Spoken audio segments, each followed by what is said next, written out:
Local 4 has been on the road all week. We've been visiting neighborhoods from Warren to Trenton and points in between. Today, we've got our sights set on Farmington. Our entire 5:30 newscast will be coming to you live from that Oakland County suburb northwest of Detroit. Karen Drew and Damon Fernandez live with a preview, and we'll share a story about a local business that has been blooming for decades, guys. Hey there, Devin. We are live right now at Riley Park. It's the center of downtown Farmington. The city is celebrating its bicentennial this year. Yeah, you know, Karen, ever since I got here early this afternoon, so many folks in Farmington have been getting such a warm welcome. It feels really good. You know, when you heard we were coming to your neighborhood, you told us about a Farmington flower shop that's been around since 1932. And the little red farmhouse that it calls home has been around so much longer. You know, Paula Tupman is live at the corner of Power and Shiawassee with a story on this Farmington landmark. Hi, Paula.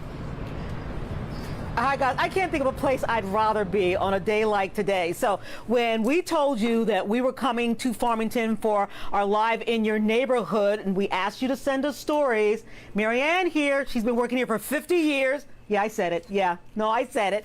She told us about this flower shop, and I am so glad you did, because it is such an important historic story. Oh, you're welcome, Paula. It was an old farmhouse built in the 1800s, and the generational story of how Rick Hatfield ended up on this timeline is as sweet as the scent of a blooming gardenia. He was a boy who simply passed by a farmhouse. As a little kid, I used to play baseball in the park. Only to grow up and own it after it became the Springbrook Gardens Florists, when it was converted to a flower shop at the corner of Power and Shiawassee in Farmington. Where are we standing right now? You said this is a pigsty? This was a pig pen. Pig pen? We used to feed the pigs. The place is steeped in history. The Henry Ford was pals with the original owners who went antiquing with him. Henry Ford, if you went to buy an antique and you heard the name Henry Ford, boom, the price was higher. So he would give the money to Clarence and say, could you go buy that antique for me? Because he would get a cheaper price on it. In modern times, there have been some mandatory updates, but the streamstone pillars, the mood, and the vibe have been carefully preserved. That's the original stone. When I see mica up there, that makes me think that's new. That's new. Yeah. And we had to do that because, in fact, when you went down, steady it. see how that's coped up? Yeah.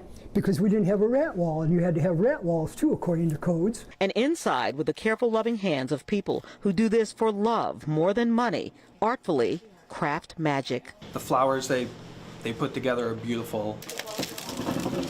I come home, I give them to my wife, and she thinks they're amazing. Today, they are shoulder deep in Valentine's Day flowers. Gerber daisies. These are my Gerber daisies. That's my pottery. As they move from room to room, building beautiful flower bouquets, the history is still right there. Because this was a root cellar. A root cellar. When you were walking, you go like this, because the ceiling is like right here. Now at 79 years old, there is no sign of Rick Hatfield slowing down. 4 generations of customers have called him the flower guy. You're witnessing people at various parts of their life. Okay, everything. Beginnings, middles, and ends. Yes, the cycle, the life cycle. And you get to know all that. You get to learn. We're on our probably fourth. Thank you. We're on our 4th generation now of people coming in here. Yeah, wow. And you know what? Our friends here say this is a great time to remind you that wherever you're sending flowers for whatever the occasion, just go the extra mile and find a flower shop within 5 miles or 10 miles of the place you're delivering to, because then the funds go directly to them instead of the large internet conglomerates. And who doesn't want a flower shop like this to last forevermore? Exactly. The personal touch. Oh, I love them, guys. I love them. Back to you. Such a sweetheart.